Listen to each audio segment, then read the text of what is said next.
Hello, everyone. My name is Shah. I am a fourth-year PhD student at Tufts University, and I'd like to thank the Cosmology from Home organizers for allowing me to speak here today. I'm very excited to tell you about my work, and I'm going to be on the job market in this coming fall of 2022. So let me share my slides that I've prepared for you guys, and wonderful. So I will just put this in full screen and get started. So I'm going to be talking today about some work I did with my advisor, Mark P. Hertzberg, and a fellow PhD student who recently graduated, Jacob A. Litterer. And it's on acausality, violations in superfluid dark matter, and MOND-Like theories. So I'll go ahead and get started. So lambda CDM is quite deservedly called the standard model of cosmology. It's very successful on cosmological scales in reproducing all sorts of observations that we've taken. And in particular, for things like the CMB and large scale structure, it performs very well. However, recently there have been some galactic scale tensions with the data. There's a number of potential issues that you can look at, such as core cusp from hydrodynamical simulations. The primary one that we're going to focus on and was the kind of inspiration for superfluid dark matter is the baryonic Tully-Fisher relation. And that's shown here in this plot. And it essentially is an observational law that says that the baryonic mass of galaxies seems to scale quite nicely with the asymptotic circular velocity, and it goes with this v to the fourth power law. And you can show from simple models and hydrodynamical simulations that lambda CDM predicts this mass to go as v to the third power. So there's a mismatch there. So MOND is the other relevant theory to superfluid dark matter. MOND stands for modified Newtonian dynamics. It's a phenomenological theory, which, as the name kind of implies, it's essentially a modification to Newton's laws. And it says that in high acceleration regions, such as the solar system, you have canonical Newton's laws. But in low acceleration regions, such as the galaxy, you actually have a modification, which is shown here by this mu function. And the punchline is essentially it leads to an acceleration, a MONDian acceleration, which goes like square root of GM over R instead of the Newtonian GM over R squared. And this is very nice. It kind of fits quite nicely with a number of galactic scale observations. And in particular, it matches the baryonic Tully-Fisher relation quite nicely. You can see it's easy to show that it predicts that the baryonic mass should go as v to the fourth power. So there are numerous disadvantages to it. In particular, it seems to be quite unsuccessful at matching cosmological scale data. So it seems like MOND and lambda CDM perform well on these different scales. Is there a way we can get the best of both worlds? We can get the successes of MOND on the galactic scales and the successes of lambda CDM on the cosmological scales. So this is exactly the idea that Berechiani and Khoury had, and they developed this new theory called superfluid dark matter. And the idea is actually quite simple. The idea is you introduce a new substance, which is represented by this massive scalar with a U1 symmetry.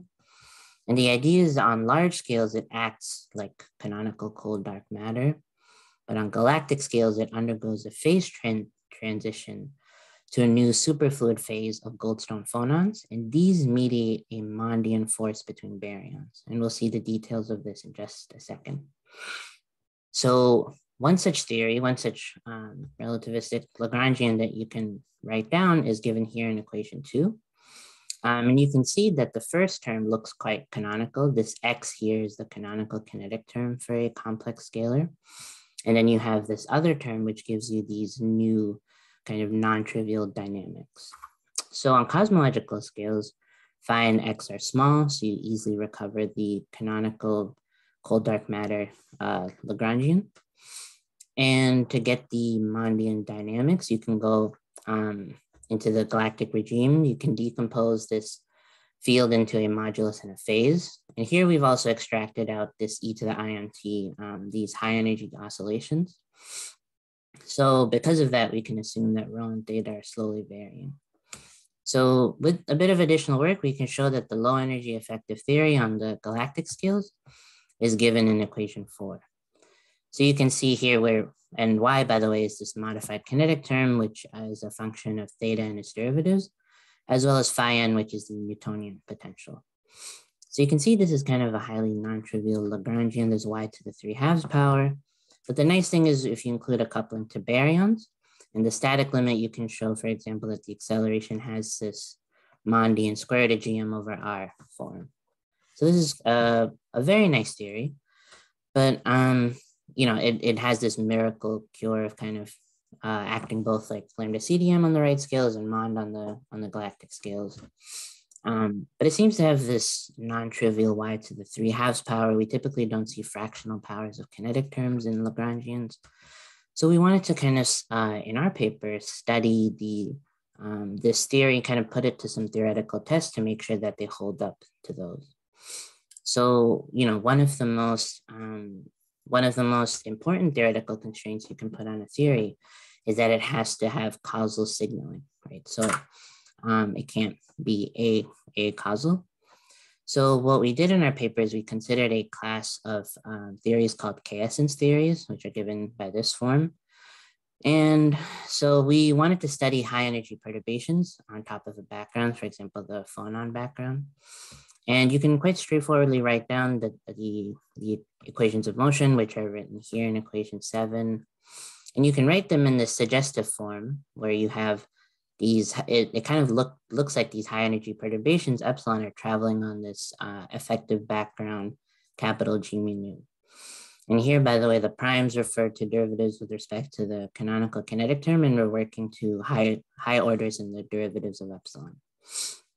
So it seems like there's an effective background metric that these high energy perturbations travel on, and we can put some constraints on this background metric through causality, through kind of requiring that the theory needs to be causal, essentially. So to prevent closed time-like curves to maintain causality, we need to demand the global hyperbolicity of the background metric. This is kind of a well-known idea in the literature, and this leads to a well-defined Cauchy problem. And so this kind of straightforwardly leads to this constraint that the signature of the background effective metric needs to be equal to the signature of the global gravitational metric. And this leads to 2 constraints, which are given by A and B here. And there's a third constraint we wrote down, which just means that you don't want any superluminal signals. You don't want this high energy perturbation to ever become superluminal. And this gives an additional third constraint. So together we have these 3 ABC causality constraints. And we want to study these for our superfluid dark matter theory. And one kind of a clarification here is that so these causality constraints we wrote down were for a real scalar. For complex scalar, the story is pretty much the same. We just kind of do the same thing, and we find that the high energy perturbations have 2 normal modes. So the first mode corresponds to this massless Goldstone, and the second mode obeys this kind of evolution on a background metric equation of motion. But we end up essentially recovering the same constraints A, B, and C, but now the primes are with respect to the full complex canonical kinetic term. Okay, so we can straightforwardly write down what these 3 causality constraints are for the superfluid Lagrangian we were looking at before. And kind of just staring at these, it's a little bit difficult to tell whether they're violated in some small region of the phase space or if they're actually violated in quite a large portion of it. So we can see that A at the very least is manifestly positive always for over the entire phase space. But to evaluate B and C, what we want to do is go to the MONDian regime to gain some clarity. And if you go to the MONDian regime, you see that B and C are proportional to Y. The sign of Y controls the sign of B and C. And in the MONDian regime, turns out since theta is slowly varying and phi naught is quite small, that means that the grad theta term dominates, and this term is always negative. So it turns out since y is always negative, B and C are always negative in the MONDian regime. So it's not like we're breaking these causality constraints in some exotic part of the phase space. Precisely in the regime of interest, where you have this non-trivial superfluid behavior on galactic scales in the entire region of that phase space, all of these causality constraints are being manifestly violated. Well, so I mentioned before that this is one Lagrangian you can write down. You can ask, well, can we generalize this Lagrangian? And that's exactly what we did in our paper, since it seems to be missing some higher order terms in X, right? So what we can do is we can write down this generalized model shown in 12, where you have this script f function, which is a function of this parameter, the script z. And script z is a dimensionless parameter that's of order x. So you can see that the model we wrote down before looks like this. It's quadratic in z, essentially. So we wanted to ask the question, if you let it be higher orders in z, if you and also put in the quadratic term, does this help fix these causality violations? So we can write down what these causality constraints are, but once again, it's kind of tough to tell where exactly these are violated. So we'll do the same thing we did before. We'll go to the MONDian regime. And in the MONDian regime, it has this nice kind of simple form shown in equation 14. And to clarify this, once again, what we can do is we can impose a number of physical constraints, and these will lead to numerical constraints on our causality tests. So the first one is that we want the resulting force law to be attractive, of course. We want this to be an attractive MONDian force.